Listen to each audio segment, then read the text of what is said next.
अगर आप किसी की बात 1 साल से मान रहे हो और आपने उसके बदले कुछ डिमांड्स रखी हैं पर आपकी डिमांड्स पूरी नहीं हो पा रही हैं तो आप क्या करेंगे? शायद रिटालिएट करेंगे, शायद उनकी बात मानने से मना कर देंगे, यही सब कुछ करेंगे। कुछ ऐसा सा ही इंटरनेशनल जियोपॉलिटिक्स में हो रहा है। बड़ा ही इंटरेस्टिंग मुद्दा है। आज के सेशन में हम समझेंगे आखिर ये ब्लैक सी ग्रेन डील है क्या इससे इंडिया को भी कुछ इम्पैक्ट पड़ता है। सो हेलो एवरीवन, मेरा नाम पिंकी है और मैं आप सभी का बहुत बहुत स्वागत करती हूँ अड्डा 24/7 पर।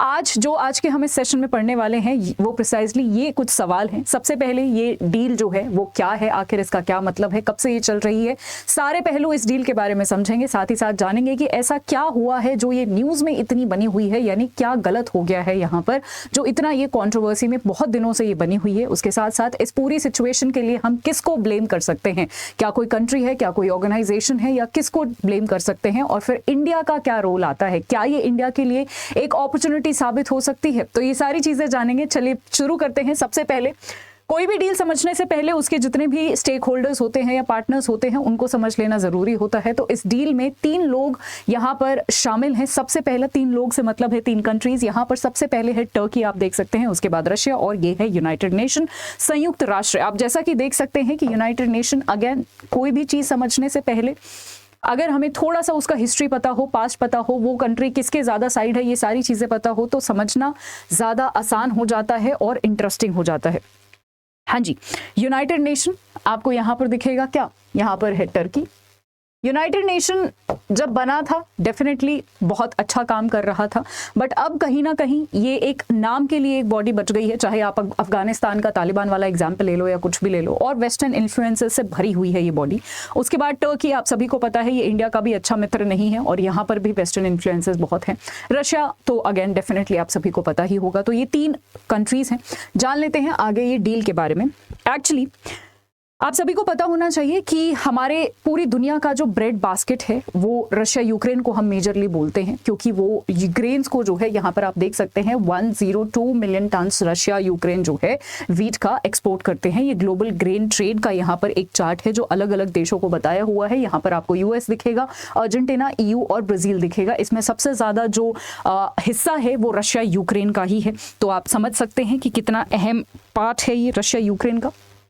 हाँ जी, तो कहानी शुरू होती है पिछले साल, जब पिछले साल क्योंकि रशिया यूक्रेन वॉर तो चल ही रही थी, पर क्योंकि वॉर चल रही थी और ये ब्रेड बास्केट है, ये दोनों कंट्रीज बहुत सारे देशों को ये ग्रेन, स्पेशली ग्रेन और कॉर्न की यहाँ पर बात हो रही है, मक्के की और गेहूं की बात हो रही है, ये लोग पहुंचाते थे।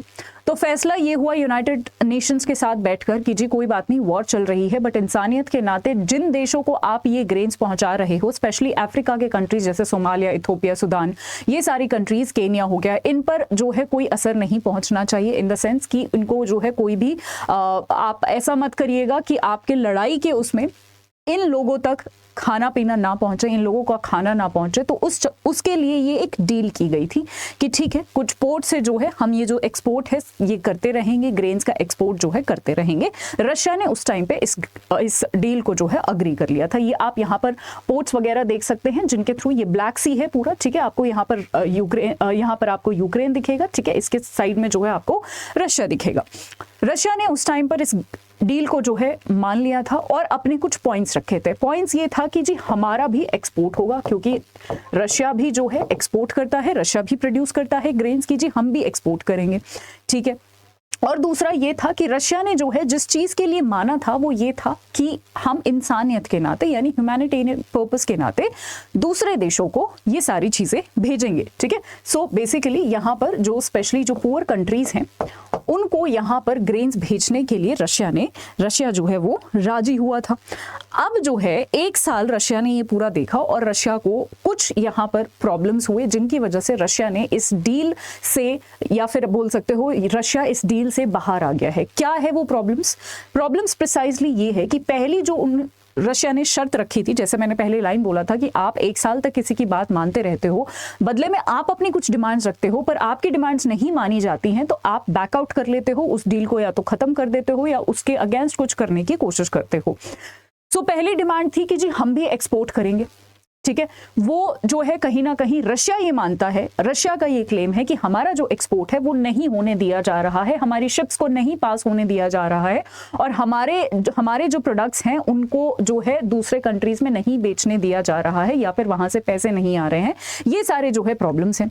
ठीक है जी। दूसरा प्रॉब्लम ये है कि रशिया बोलता है कि मैंने इस चीज के लिए माना था कि यूक्रेन जो है वो गरीब देशों को यहाँ पर खाना दे सकता है या जो भी है खाना इन द सेंस ग्रेन्स दे सकता है, पर अब क्या हो रहा है कि वो पुअर देशों को नहीं, वो ज्यादातर जो ग्रेन्स हैं वो अपना बिजनेस उसने शुरू कर दिया है डेवलप्ड कंट्रीज के साथ, स्पेशली वेस्टर्न कंट्रीज के साथ। ये दो रशिया के क्लेम्स है जिसकी वजह से रशिया ने इस डील से जो है बाहर रशिया आ गया है।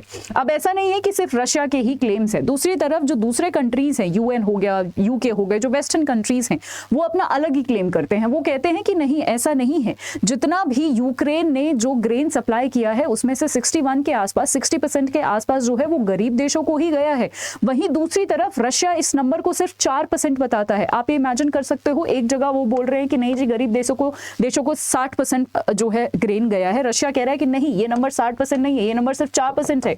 बाकी का सारा आप डेवलप्ड देशों के साथ जो है क्या कर रहे हो, डेवलप्ड देशों के साथ अपना बिजनेस कर रहे हो। और हो सकता है रशिया ने यह भी क्लेम किया है कि सिर्फ यहां पर बिजनेस नहीं चल रहा है, वेस्टर्न कंट्रीज यूक्रेन को आर्म्स एंड एम्युनिशंस भी सप्लाई कर रहे हैं इस ग्रेन डील के पीछे।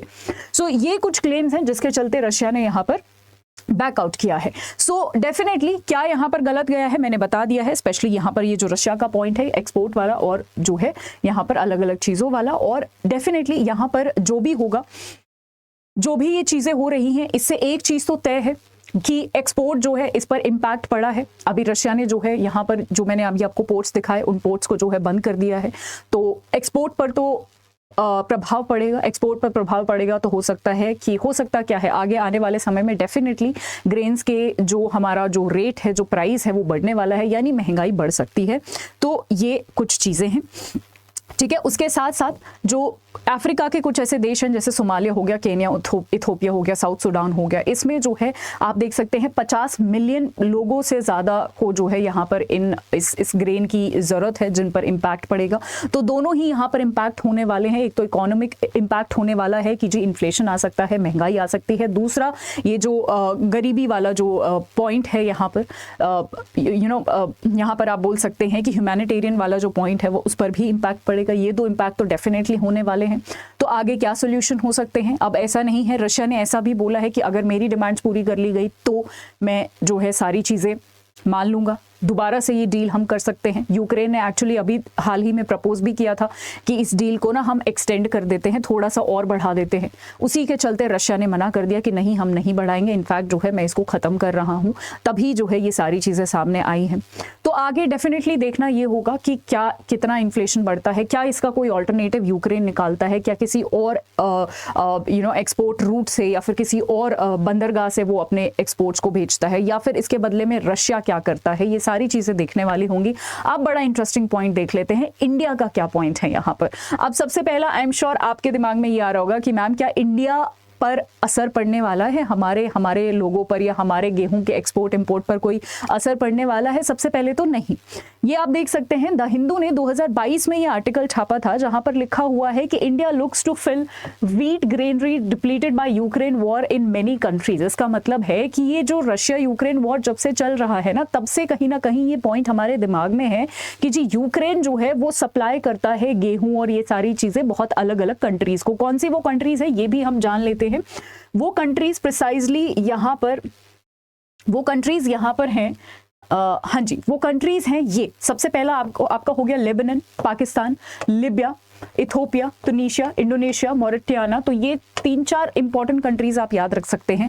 तो इंडिया के पास एक ये अपॉर्चुनिटी है कि हम जो है यहाँ पर अब बीच में आ सकते हैं और जो हम यहाँ पर अपना गेहूं प्रोड्यूस करते हैं उनको इन कंट्रीज में भी अब हमने बेचना या एक्सपोर्ट करना शुरू कर देना चाहिए। तो इंडिया इसको एक अपॉर्चुनिटी की तरह देख सकता है, क्योंकि इंडिया जो है टॉप 10 प्रोड्यूसिंग कंट्रीज, टॉप 10 छोड़िए, टॉप 2 कंट्रीज हैं हम जो व्हीट को प्रोड्यूस करते हैं। चाइना के बाद, चाइना नंबर 1 है, हम नंबर 2 पर आते हैं।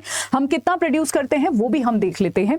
सो ये कुछ आंकड़े हैं कि अगर मैं आपको रशिया और यूक्रेन का एक्सपोर्ट बताऊं तो यहाँ पर रशिया 183 मिलियन टन और यूक्रेन जो है यहाँ पर 91 मिलियन टन जो है वो एक्सपोर्ट करता है। इंडिया वहीं दूसरी तरफ सिर्फ 12%, 12.6%। तो आप गैप देख सकते हैं, जबकि हम प्रोड्यूस अच्छा खासा कर रहे हैं। कितना हम प्रोड्यूस कर रहे हैं, कितना हमारा जो है वो वीट हमारे यहाँ पर जो है वो प्रोड्यूस हो रहा है, टोटल जो सप्लाई है that is around 600 million ton, ठीक है, जिसमें से हम सिर्फ 2% ही एक्सपोर्ट कर रहे हैं और बाकी का हम अपने डोमेस्टिक कंजम्पशन के लिए यूज कर रहे हैं। अब अगर मैं ये नहीं कह रही कि डोमेस्टिक कंजम्पशन को काट दो, ठीक है, अब हमने राइस का जो एक्सपोर्ट बंद किया है वो इसीलिए तो किया है क्योंकि हम अपना डोमेस्टिक कंजम्पशन नहीं काटना चाहते। ऑल्सो अभी बारिश की वजह से कुछ ऐसे एरियाज है जिनमें बहुत ज्यादा फ्लड आ गया, जैसे पंजाब वगैरह फ्लड आ गया है जिसकी वजह से चावल की खेती को नुकसान पहुंचा है। कुछ ऐसे एरियाज है जहां पर चावल उगते हैं वहां पर सूखा पड़ गया, अगेन वहां पर भी। अब चावल एक ऐसी चीज है, अगर बाढ़ आ जाए तो भी उसको नुकसान होता है, अगर सूखा पड़ जाए तो भी उसको नुकसान होता है, और दोनों ही चीजें अलग अलग पार्ट्स के इंडिया में हुई है